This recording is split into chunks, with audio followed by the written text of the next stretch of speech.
Blog Talk Radio.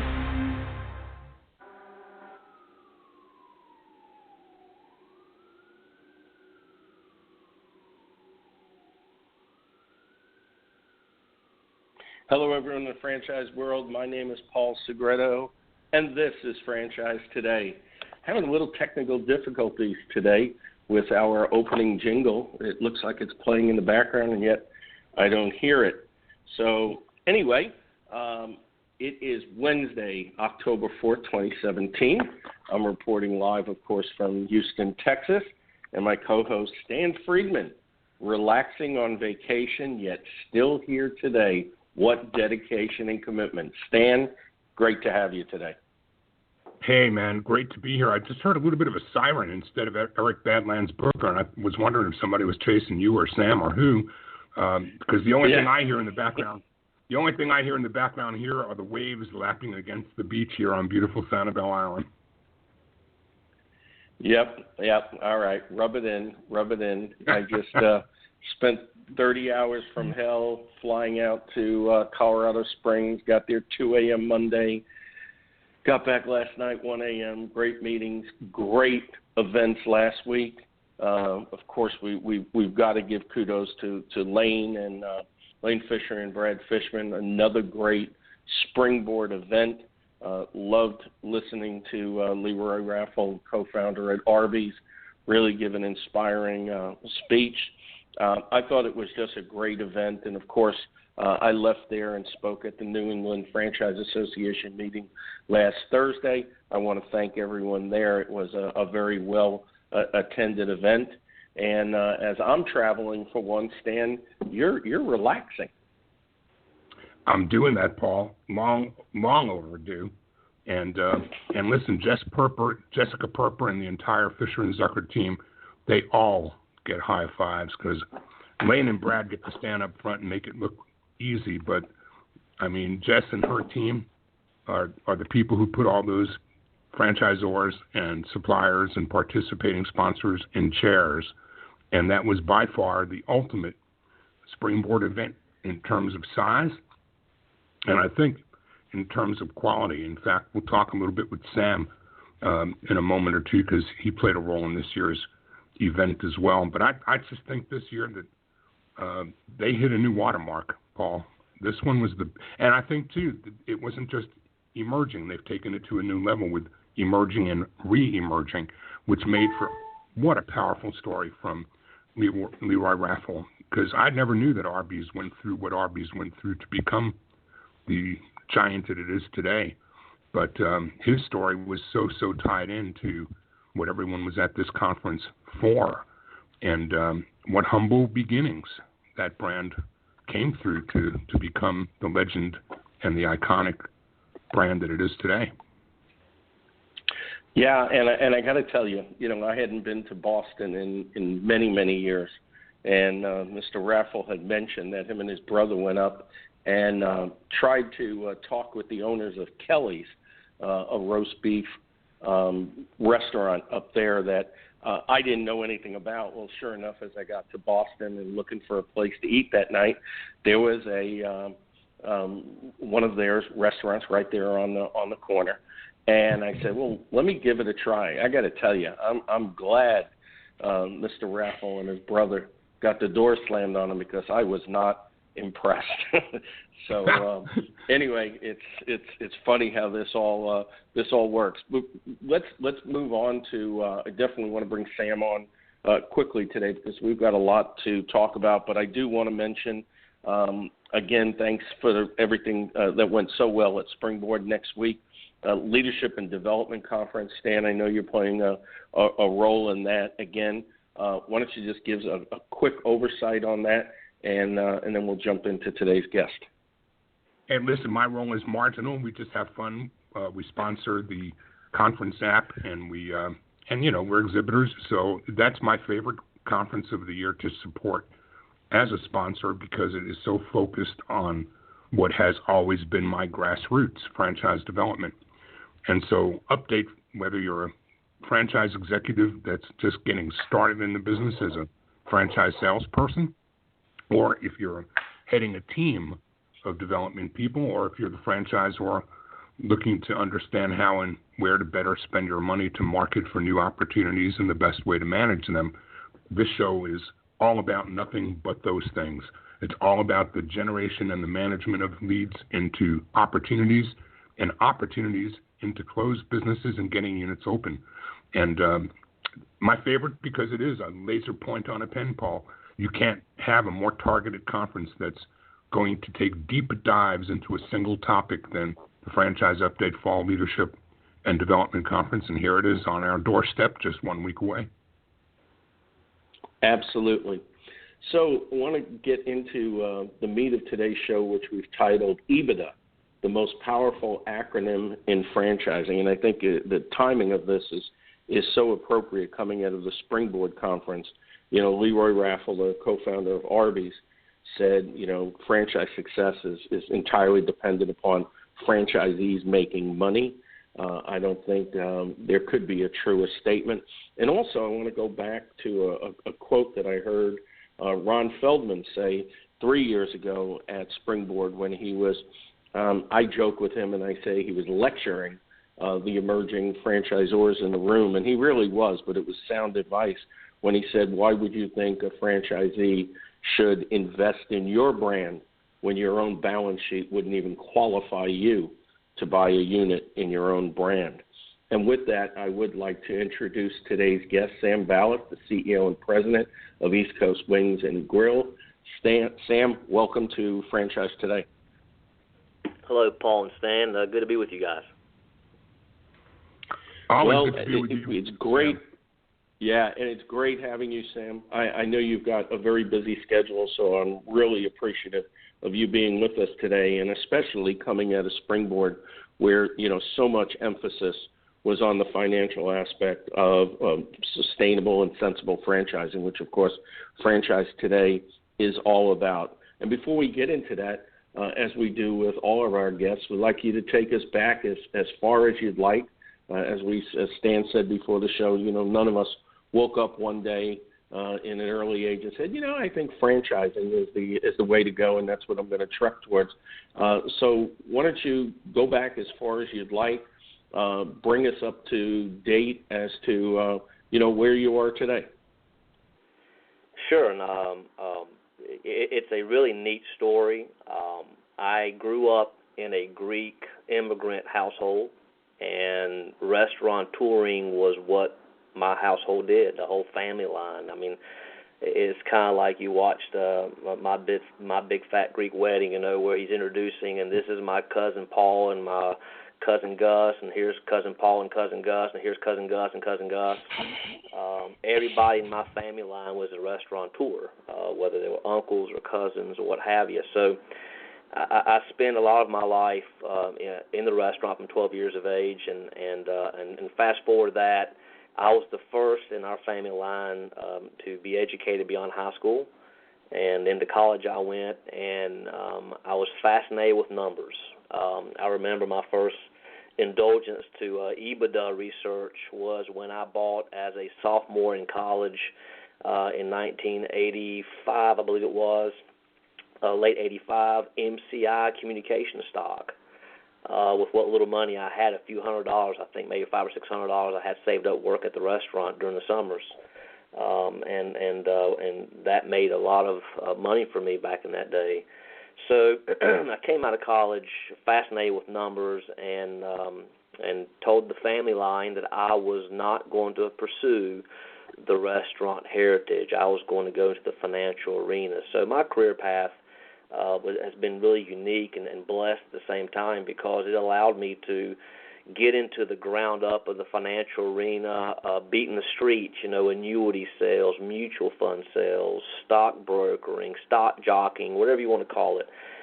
You know, the hardcore and the hard way of building a business.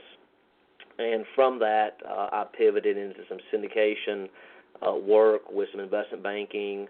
I got into other realms of charitable remainder trust work with a lot of wealthy affluence in the North South Carolina markets, and that landed me some management opportunity. And AIG out of New York was on a hunt for some domestic financial division growth, and actually fast forward some future intellectual understanding today, but to forecast, they actually bought companies. But in that day, they were going around hiring young, hungry people. I was young and I was hungry, literally. I mean, the financial arena as a rookie coming into that business was not a thriving economic venture for anybody building a book of business. So I was hired by AIG, third in command of the domestic division, Bob O'Connell, and was put in charge at 27 years old of building a financial domestic model for them in North Carolina. So at a very young age, I had some great mentoring on how to run a profitable budget line item, how to run driving the EBITDA, how to make, as Hank Greenberg would tell me in meetings, I only had 2 jobs for him. He didn't care how hard we worked. He wanted policyholders happy with his insurance giant arm, and then he wanted shareholders happy, and that's all he cared about in a very macro sense of the imagination. So between 27 and 31 years of age, you can imagine coming out of the South, flying up to New York and being picked up and taken to Wall Street and having lunches and dinners with the magnitudes of Maurice Greenberg and some of those iconic kind of people on Wall Street was thrilling. But being that I am rooted as a family-driven kind of guy, when I was asked to go to San Diego, I said no. And so I had to make a change from AIG and to a boutique investment bank. I went and I worked with Interstate Johnson & Lane out of the Carolinas. And fast forward that, being numbers fascinated me and building companies fascinated me. As a side gig, strictly for economic benefit reasons, I had started out of my 4th bedroom of my home a little real estate firm and some developing. So while I was financialing in my career and investment banking and some syndication work I was doing, et cetera, I was building this kind of silent company in the Triad area of North Carolina, Greensboro, Winston-Salem, High Point. And lo and behold, that company turned out to be the 4th largest volume commercial real estate producer in this area, 4th or 5th, somewhere in that ranking. Mm-hmm. And I decided to sell my financial business. I had built a RIA business, a registered investment advisory practice, Carolina Asset Management as another model of economics, and tackled the real estate arena. In the real estate arena, developing commercial real estate, I was brought into this restaurant as a partner that was failing. And when I got into this restaurant, that process of failure was all about the operation at the unit level. And that was kind of my first epiphany that, wow, how easy you can come from a background of very successful restaurateuring and step in somebody else's realm of a misunderstanding or not understanding the restaurant business as a one-on-one model. And I bought that one store and retooled that store, and it became the East Coast Wings brand. It was one store deep, doing $685,000 in gross sales a year. It was very stigmaed as a bar-y wing concept, and I was transitioning it over a couple of years into a full-blown casual dine style offering, which is what I grew up in, back to kind of my roots, as a side adventure. It was another revenue arm of, the Sam Ballas kind of ventures that I had going on at that time. And with that, I saw some dramatic sales increase that caught my attention. When you increase the business 30%. And, of course, being that I'm more visionary than I am entrepreneur, I started thinking, okay, how do I duplicate this? Is it duplicatable? And I had some folks that I was aware of in Atlanta Bread Company that was in the Greek community that I rang and got some insight about franchising. And then I spent 2000, 2001, and 2002 literally studying franchise modeling. I've been to so many at that date franchise sales, hotel ballrooms, flown to corporate offices, and just investigating how do they move this model, how does this model work. I think at one time I had 47 UFOCs to date it. Now it's changed, right? It's an FTD, but I had those franchise disclosure circulars then, and in 2002 and early 3, I wrote our first UFOC. I literally spent 8 months, and I don't advise that for anybody wanting to get into franchising because it was a task. Look at all of what the FTC guidelines needed and put what you think you want to do and how you want to do it in a written format. And after 8 months of doing that and then looking back that year and seeing that you only made $47,000 of gross income because you were so indulged into this document, my whole basement was, I think, paperwork from one end to the other. And very supportive spouse and household. I took that to an attorney here locally, and I said, hey, can we make this thing work where I can sell it? And in 2004, we sold our first franchise, and kind of the rest has been history. Let's park there because you gave us a ton of information. We didn't hear another word, but just dove into what you've already shared. We'd spend the rest of this and maybe 2 more hours unpacking all of that, Sam.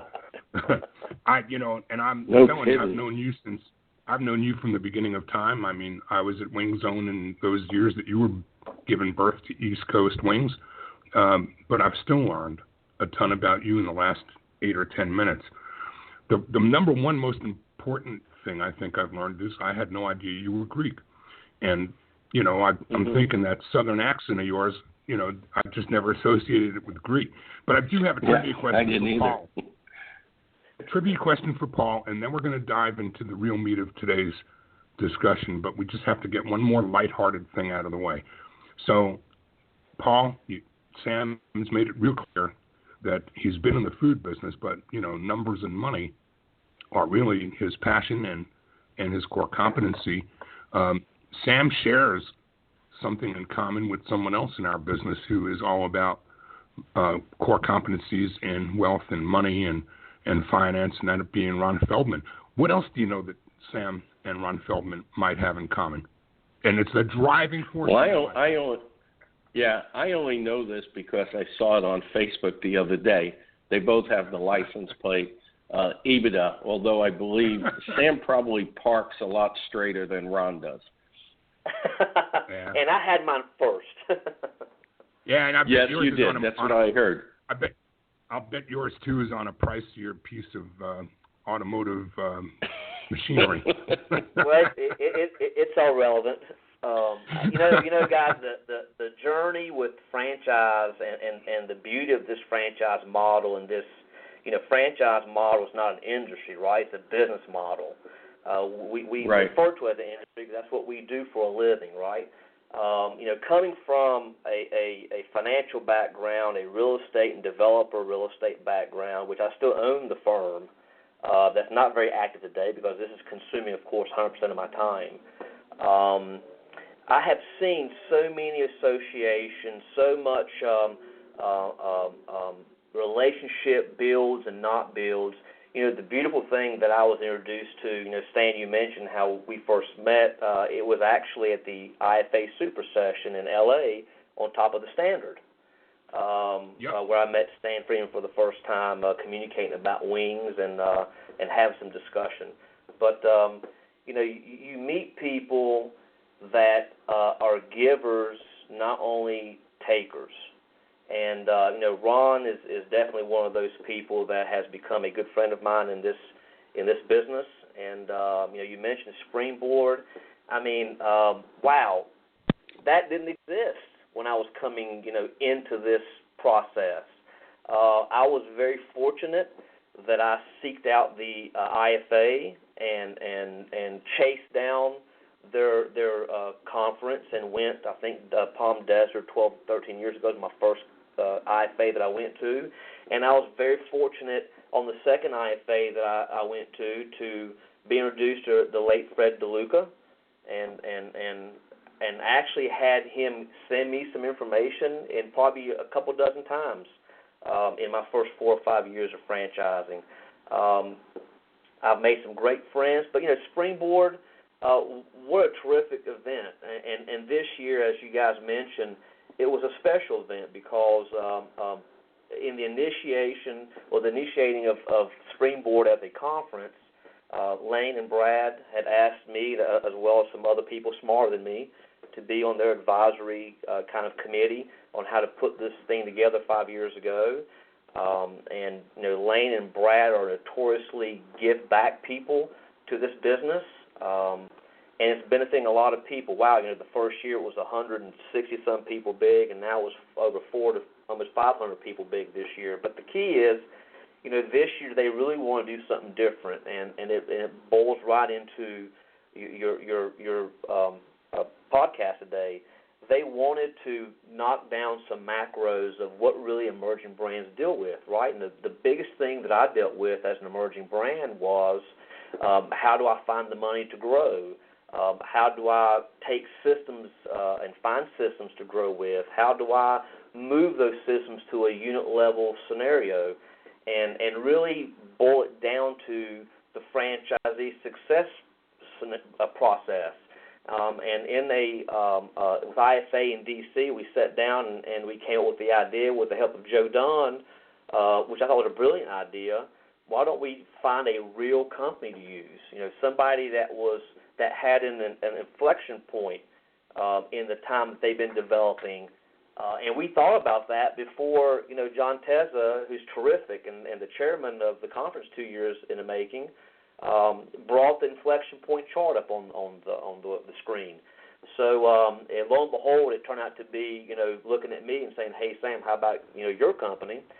But it really boils down to the intellect I have today with franchising that, the most important thing in franchising is what? The most important thing is franchising or franchisees. All right. Mm-hmm. And the most important question in franchising is, are your franchisees profitable? I say that today the way that I just expressed it, with almost 14 years of franchising work experience. Back in my beginning, it's kind of an irony to see and an epiphany at the same time where you pat yourself on the back thinking, wow, I launched this franchise investigation, built the franchise documentation, sold the very first franchise in 2004 with a thought that I need to make this interstatable so everybody can experience what I grew up in experiencing as far as profitability. And 14 years later, the language has changed, Paul and Stan, but it's really the same thing, right? I mean, the biggest question in franchise needs to be, is your franchisee profitable? And that's become the catalyst of our philosophy. And over the 13 and a half to 14 years in this style model of business, franchise profitability or unit level of economics is one of our legs of our stool as a DNA, to use an effigy of many types of industries, right, the three-legged stool. The second is our menu. We don't jeopardize our menu. And the third, that we are still working on creating it as a DNA, as I think we're not quite there yet. We're working on it. We have growth pains as well, as good as we are with numbers. We have traditional problems as well, as good as we are with numbers. But the third stool for us is smart growth and smart development. Where do we need to be, and who do we need to be there with? And, Stan, you mentioned development conference in Atlanta, which is a great place for a lot of emerging brands to start with. But, we have two of our three legs in our macro sense of our brand solidified. We are definitely ULE, unit level economic DNA'd, and we are definitely menu quality DNA'd. And even 13 and a half years later, being that 2018 is going to be the first year, and in franchise modeling, this may seem like it's taken too long. It's going to be a first year that I've allowed the brand to scale up. My team's been told this year, Q2, you can go into Q3, Q4 for 2018 to be the first year that you do your first dozen openings in casual dining, and we're 7 of those dozen slated in construction already for next year. It's the first time I've allowed the brand to show me the scalability.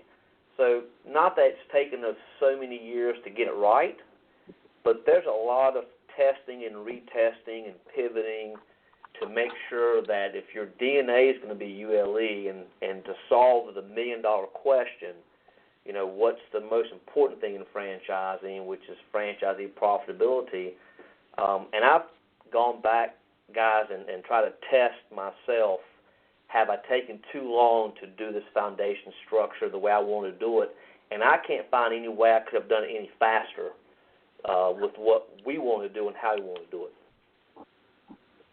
You know, Sam, I think that there's a real nugget and a takeaway for the audience with that last remark, because if someone who has had the growing up operational experience in a family of restaurateurs, who has had a passion for mathematics, who has gone to jobs in, you know, Wall Street and in the investment world and lived and breathed numbers and real estate and crunch all of that experience together for you to be able to say you've not found a way to do it any quicker is pretty humbling. And it's a takeaway that nobody should pay short shrift to, because in this business, we are, especially those of you in food, in the penny profit business. It doesn't take much of a jig or a jag in the wrong direction to compile some pretty big numbers and make a difference.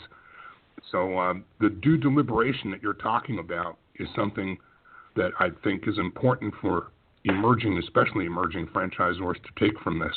Is sometimes the fastest path to success is slow down a little bit, get it right the first time, and it's a lot easier to do it right once than to reinvent it, correct? Well, you know, you have to be able to recognize the voids when you have misses, right? I mean, we're not immune to headaches. I've got a couple of stores that I've got headaches in right now. But because we've got so many systems in place, and I study and research everybody in my space. I study and research anybody who could be a competitor by design in my space quite frequently. I paper research. I dig into publicly traded companies because of my background. I can find the hidden gems in those numbers. Because we have all that in place, we fill the voids quicker, I think, than a lot of emerging brands have been able to do. So the time lag for us to grow the way we've grown is self-designed. We prefer to have ULE not dictate, but be the essence of when it's time for us to throttle up or throttle back. And I think it takes I know it does. I actually have mentored brands larger in unit count than I am on how to build some ULE modeling and et cetera, et cetera. So I know that it takes the kind of time it's taken us in casual dining. And of course, you have dice are rolled at you can't control in 2008 and 2009. Great case in point. My first inflection point was in 2010. Recession came in. We didn't feel the recession as a brand the way the media portrayed it and our brethren dealt with in a lot of the casual dining. But because we had systems in place and because we were very disciplined, we were able to move and steer our energy into a direction of positive trajectory, not into a direction that could be a detraction of trajectory. So we steered into supply chain, and we sat down and said, hey, all these supply chain manufacturers, these manufacturers who would not do deals with us, who would not talk to me, I was too small as a unit count, or my volume was small, or they wouldn't give me a SKU at the distributor level for this particular product, or they wanted, in many cases, a 3,000 case run to do a proprietary product. All that changed in 2009. That same manufacturer now for 300 cases was talking to you. And we were able to steer into a process, and we say, you know what? There's a lot of ways to grow your business. We may not add any units in 2009, which we didn't, on purpose, by design. But we did in 9, 10, 11, and 12, same store, same units, full calendar operations in those 4 years, combined as a mean average, increased our EBITDA 58%. So, you know, we were able to go and tackle supply chain, drop case count costs, in some instances 22, 23% savings to the franchisees. We didn't pillage the case count because our label's on it to make all the money. We launched a commissary distribution center of 8,000 square feet in that time frame. We built it. We launched it. It became basically a redistribution hub. We figured out pretty quickly that we could save some money by bringing the pallets to us as a SKU sit, and then have U.S. Foods, in our case, backhaul for distribution out of their DC. That saves money. We figured out if we did a 5-year contract with a national distribution company, as we did with U.S. Foods back in that day, that we can get the backhauling done for, at that time, for, say, 5 cents a case. So there was a lot of neat things that we were doing that brands at 100, 200, 300 units big spent all the energy scrambling to fix cash flow modeling. So there is definitely not just a method of the madness, so to speak, but there's definitely validated record that if you build discipline and you build steady, you know, you build 15, 20% new units every year instead of going 20, 50, 10, -1, 65. I mean, if you do it very steady with a discipline in place, you can find a lot of areas to grow your business that may not be dictated simply by a new unit opening. And that method kind of rolled for us. We went through an inflection point in 2010. We had to fix some things in our foundation that cracked a little bit because we're not immune to having headaches. And then we became royalty self-sufficient in 2012, which was my goal. It was my goal before, you know, even Shelley and I used to talk about it, and Shelley's son wrote about it. It was a way that I felt like I could keep my sales department, my sales energy as validated as possible to bring the right candidate to the table if we didn't have to live off of license sales. That was the thought pattern then. It turned into being now a language, Paul and Stan, of, you know, royalty self-sufficiency, and that's become kind of a benchmark or KPI for emerging brands. Absolutely. You're listening to Franchise Today, where today I've heard at least 3 statements that could easily have had a mic drop after them. I'm Paul Segreto along with Stan Friedman, and we're talking today with Sam Ballas, CEO and President of East Coast Wings and Grill. Franchise Today is brought to you by the Franchise Foundry, where they've been bringing emerging brands to market for more than 30 years. The Foundry fosters healthy, sustainable growth for their clients, the kind that comes from experience. Franchise Foundry provides both coaching and consulting, a hybrid approach that delivers more effective solutions for both the franchisor's corporate team as well as for their franchisees. The Foundry team is rich in practical hands-on experience and expertise with general business management, operational and change management, digital marketing, and, of course, franchise recruitment and development. Plus, the Foundry team can also assist with creating roadmaps for potential mergers and acquisitions and provide you with the guidance needed to navigate them. Learn more about Franchise Foundry, along with the growing list of clients at www.franchisefoundry.com. Franchise Today is also brought to you by FRM Solutions, offering best-in-class CRM and document management software designed specifically for franchising.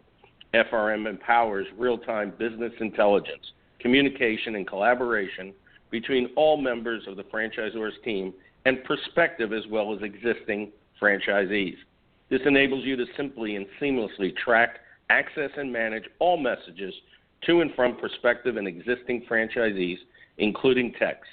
Legal and compliance is simplified too, with FRM's document management, and even site visits can be digitally facilitated and scored with FRM. Make today the day you give FRM a look and assure that all of your candidate and franchisee correspondence, including text messages, are being permanently tracked and stored in candidate and franchisee records. FRM even provides state-of-the-art digital experiences for your prospective franchisees, replacing old-style virtual brochures. No long-term contracts, multiple upgrades each year at no additional cost each year, no excuses, just solutions on the web at frmsolutions.com.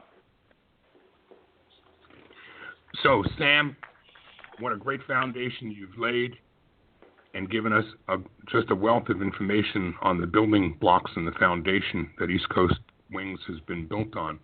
And you ended just before the break with, conveying to me that by slowing down on growth and taking care of other things, and that particular juncture at that inflection point, less was more. But one place where I don't think less has ever been more, or that less has been better than more, has been on the consumer side, where you guys have cut absolutely no corners.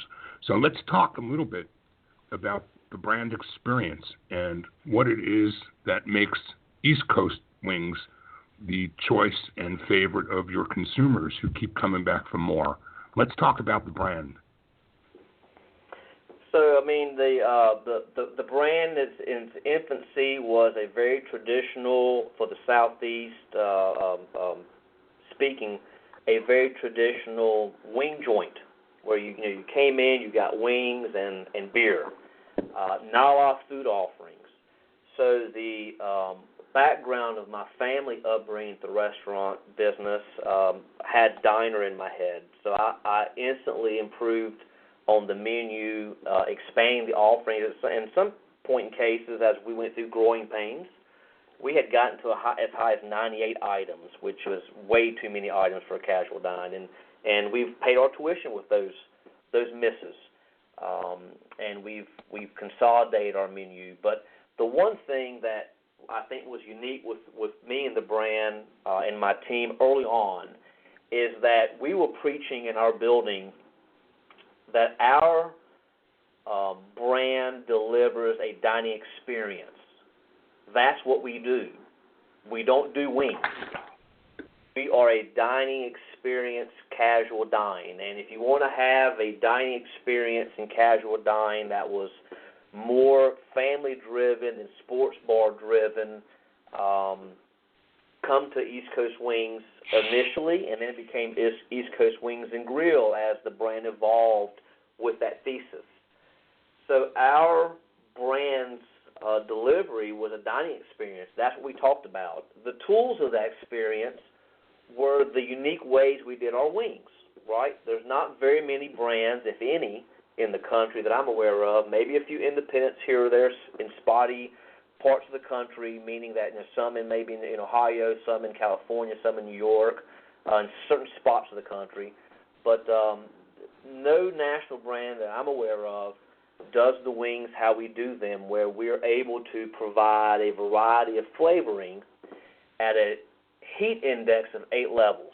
So, Paul, Stan, and I could sit down at the table and have the same garlic parmesan, and I could have it at one heat level intensity, and Stan and Paul could have it at a different heat level intensity at the time of order.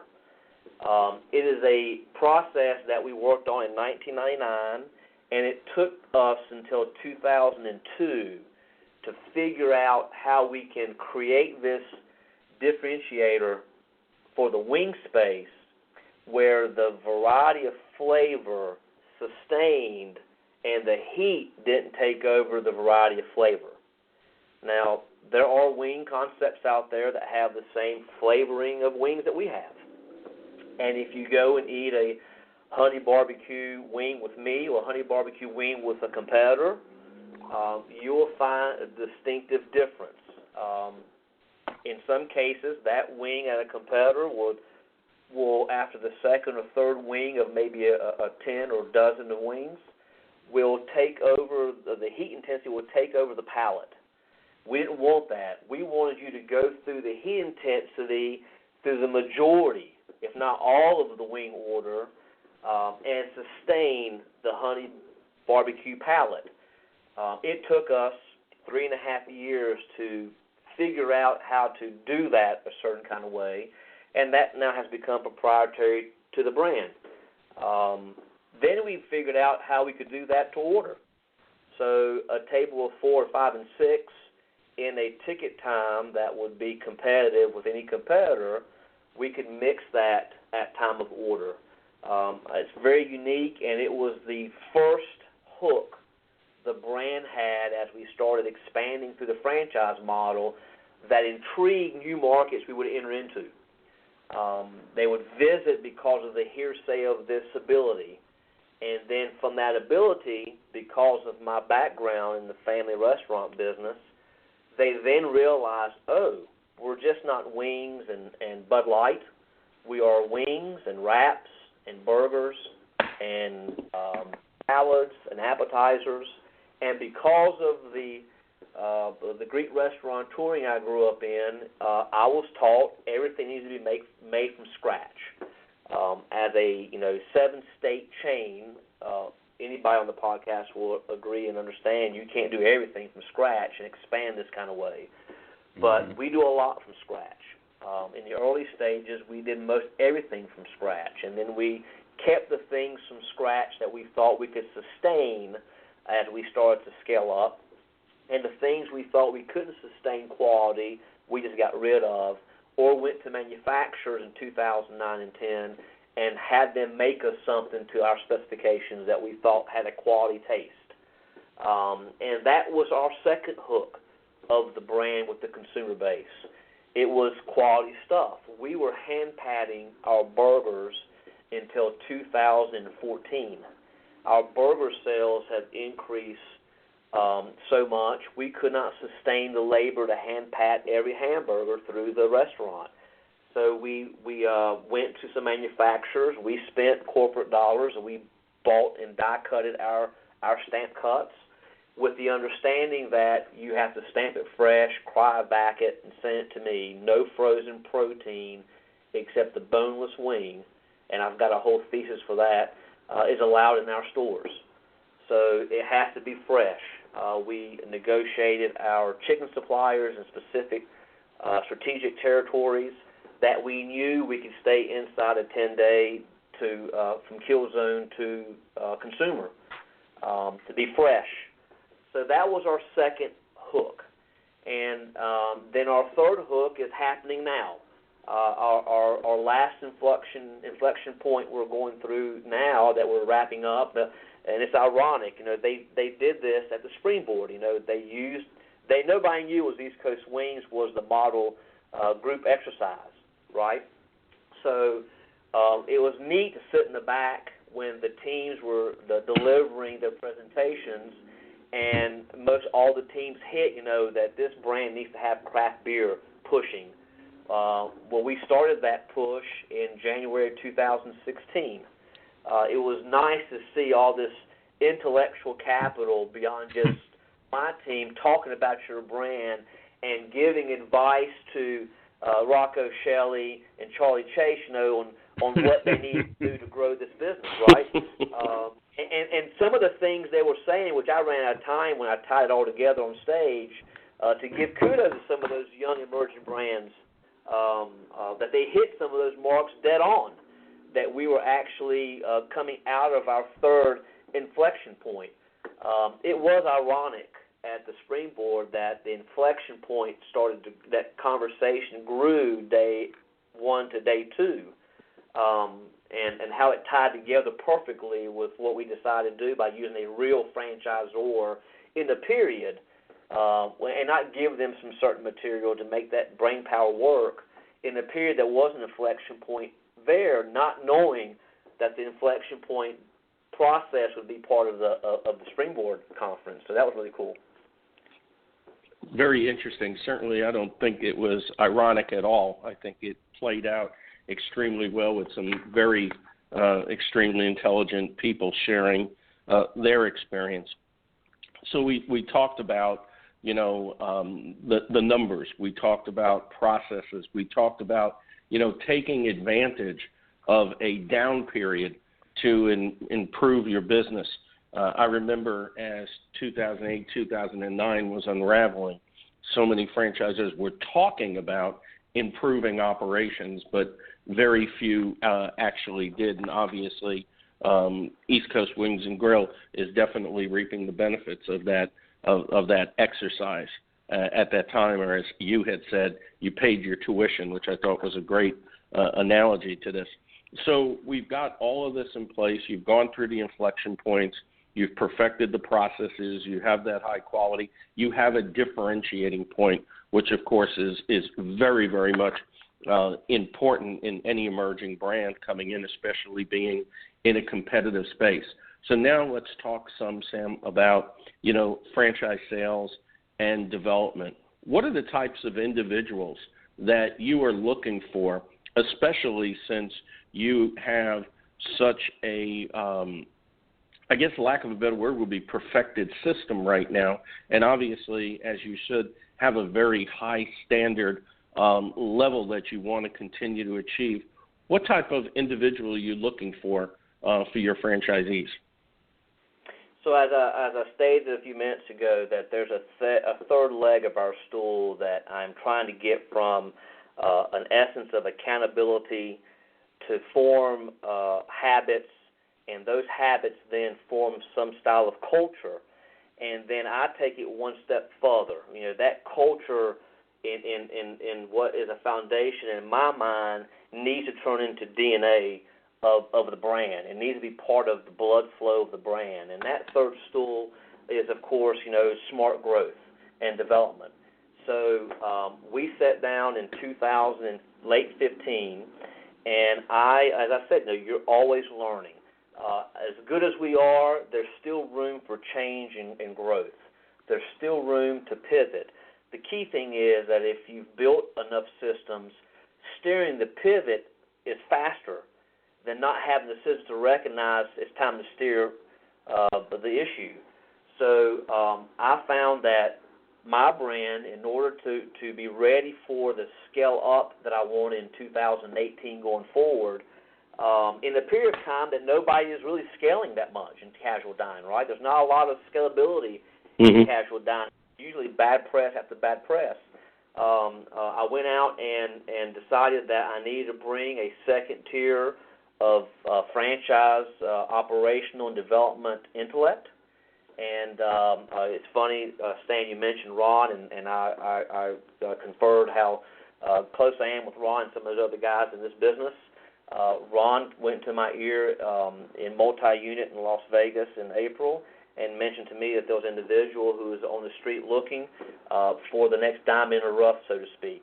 And I reached out and was lucky enough to attract Mark Liso and brought Mark in June as our Executive VP of Operations, who's got a good operational knack and background and also understands very well development, because that is the third leg that we are solidifying this year and next year. So our decision before Mark even came in was to density fill our marketplaces that we're good at, and then simultaneously strategically look at some of our interstate markets that we're doing very well in and start to create some additional activities in that process. So we like the rural market space. We yield to not going where everybody wants to be.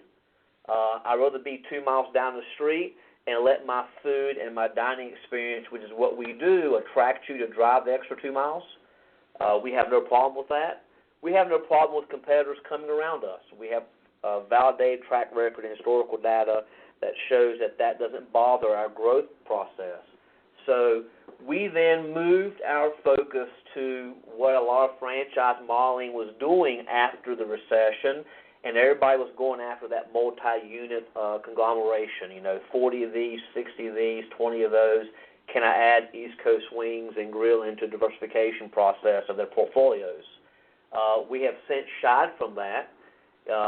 We would look and talk to a multi-unit operator any day of the week that we felt like that market made sense to us, and that operator's track record of the other units that they own and their style of operation made sense to us. We would look at those specific style operators.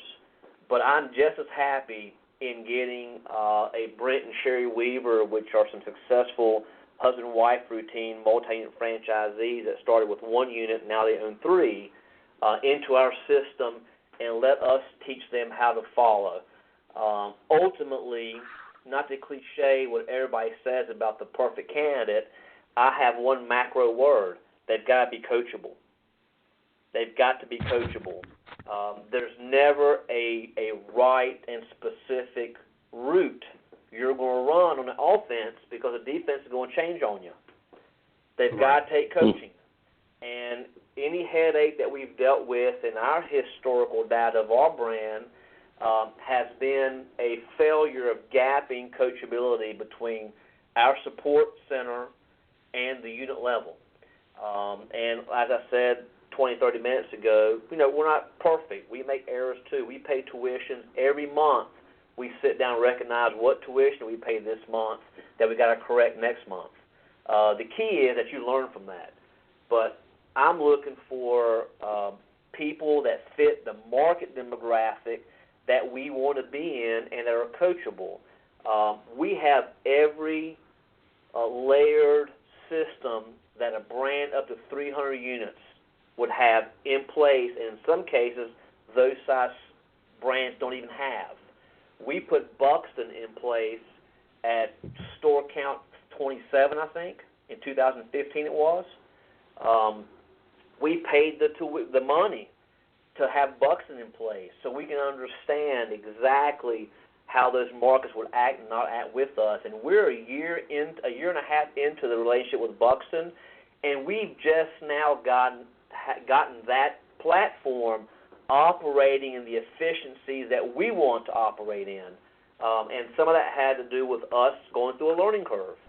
But brands at my size, traditionally, that I've spoken with, don't have that type of platforming in place. So we are poised right now to do a lot of things that a lot of people are going to say, well, how did they do that in 2018 going forward? And it's really exciting. Paul, I think we could have titled this show Dotting the I's and Crossing the T's because, you can say anything you want about Sam Ballas, and we can joke about EBITDA, but there are no coincidences and there really are no accidents to the growth and the deliberate growth of this brand. And to me, those two words, deliberate and intentional, and everything I hear from Sam today is about deliberation and intention. And Sam, I've known Mark, from way back when, I think all the way back to his Sizzler days. So great catch there to help you do the right thing and operationally grow the brand on a go-forward basis. We could go on for hours, Sam, but time won't let us. With what little time we do have left, though, I would love for you to share with the audience, who I think is going to want to reach out and learn more, how our audience can get in touch with you, how they can learn more about Sam Ballas, the executive, and East Coast Wings, the brand, and carry this conversation maybe a step or two further. Share that with the audience, please. Sure. I'll throw in a necessity that I think if anybody's listening who is emerging or re-emerging and is not a member of the IFA, not a complete pitch for the IFA, but a pitch, you need to get involved. Every vendor I work with in my business, but one, is an IFA supply member of the IFA. You get a hold of me easiest via email. It could take me a day or two to reply back to you with all apologies up front, but that's my initials, SGB, @eastcoastwings.com. Easy enough. Sam, we can't thank you enough. Easy enough. We can't thank you enough for sharing the time with us today.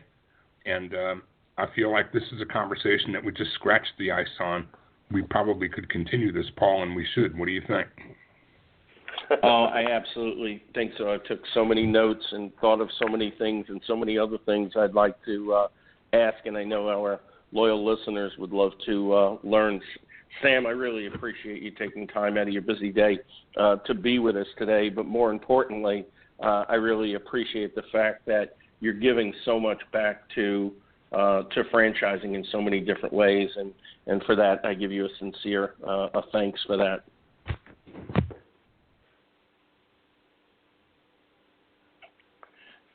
Awesome. You're welcome. Thanks so much, Awesome. Sam. Great. Thank you. Well, Stan, another great show. We're rocking and rolling towards the end of the year, lining up some new guests. I think we'll have some surprises as we move into the fourth quarter of our 8th year on the air, and looking forward to our 9th year as we look to take Franchise Today to new heights.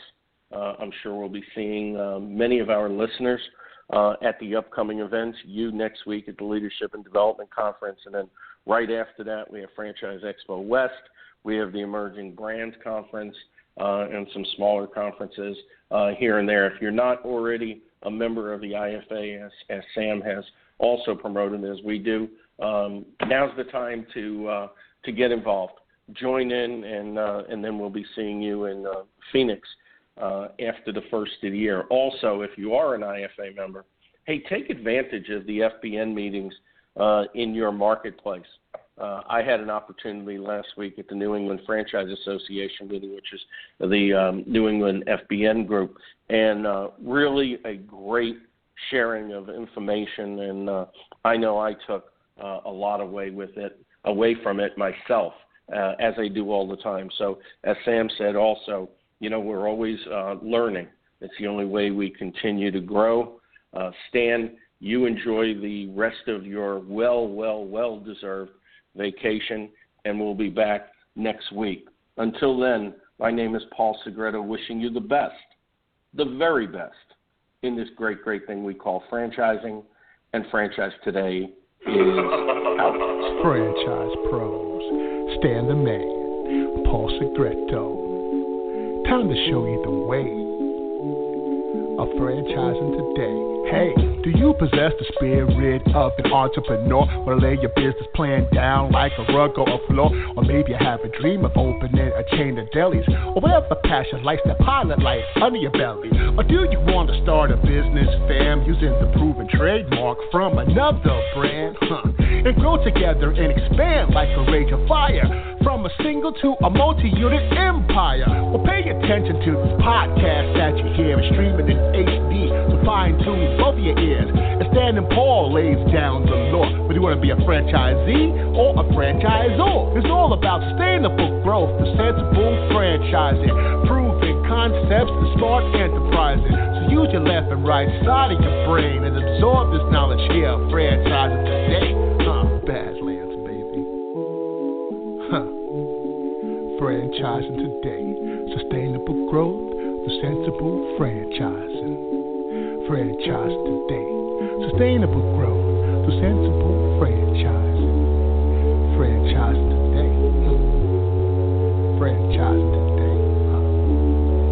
Franchising today. Yeah.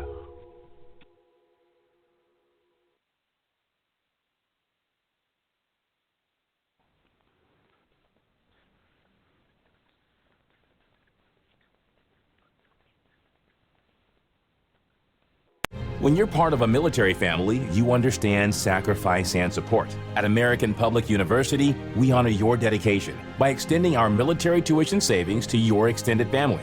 Parents, spouses, legal partners, siblings, and dependents all qualify for APU's preferred military rate of just $250 per credit hour for undergraduate and master's level programs. American Public University. Value for the whole family. Learn more at apu.apus.edu/military.